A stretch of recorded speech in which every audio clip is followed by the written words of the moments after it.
क्या आपने कभी सोचा है जो भगवान के नाम पर कथा सुनाते हैं, मंच पर बैठकर भक्तों को धर्म सिखाते हैं, भीतर से केवल लालच, अहंकार और डोंग से भरे होते हैं, क्या वे सच में भगवान के भक्त हैं? गरुड़ पुराण कहता है, जो धर्म को धंधा बना दे वो नरक का सबसे घिनौना प्राणी होता है। अब सुनिए एक सच्ची और चेतावनी भरी कथा, जिसे सुनकर शायद आप भी डर जाएं। लुधियाना के पास एक गांव में एक प्रसिद्ध कथावाचक था, पंडित शशिकांत।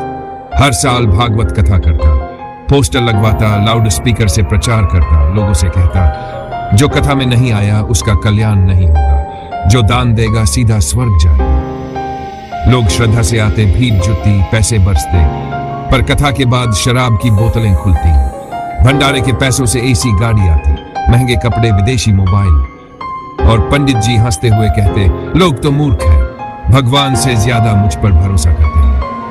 एक दिन एक बूढ़ी माँ हाथ जोड़कर बोली, पंडित जी मेरा बेटा बेरोजगार है, बस एक आशीर्वाद दे दीजिए। पंडित ने आंख उठाकर भी नहीं देखा, बस कहा, पहले भंडारे में दान दो, तभी मिलेगा आशीर्वाद। रात को कथा समाप्त हुई।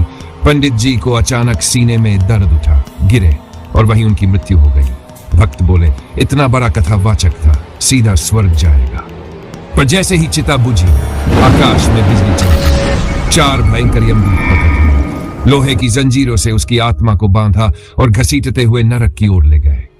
वो चीखा, मैंने तो भगवान का नाम लिया, कथा सुनाई, मुझे नरक क्यों? यमदूत हंसते हुए बोले, तेरे शब्दों में भगवान है, लेकिन मन में व्यापार। तूने धर्म बेचा है, अब तू जाएगा अविची नरक में, जहां आत्मा को हर बार लोहे की चक्कियों में कुचला जाएगा, जहां हर झूठ पर तेरी जीभ जलाई जाएगी, हर पाखंड पर तेरी आंखें फोड़ी जाएंगी। लेकिन बस वो ही नहीं, उसके चेले जो लोगों को डरा धमका कर दान वसूलते थे, गए महारौरव नरक में, जहां उन्हें सांपों से कटवाया गया। उसके भक्त जो आंखें बंद कर उसका समर्थन करते थे, गए कुंभी पाक नरक में, जहां उबलते तेल में उनकी आत्मा पकाई गई। फिर शशिकांत को भगवान विष्णु के सामने लाया। वो कांपते हुए बोला, प्रभु मैंने आपके नाम पर कथा कही, मंदिरों की सेवा की, मुझसे नाराज क्यों है? भगवान बोले, कथा के शब्द मेरे थे, लेकिन भावना तेरी नहीं। तूने डर फैलाया, झूठ बोला और मेरे नाम पर पैसा कमाया। अब कर्मों का फल भुगत। जो धर्म को दुकान बना दे वो खुद तो जलता ही है, दूसरों को भी ले डूबता है।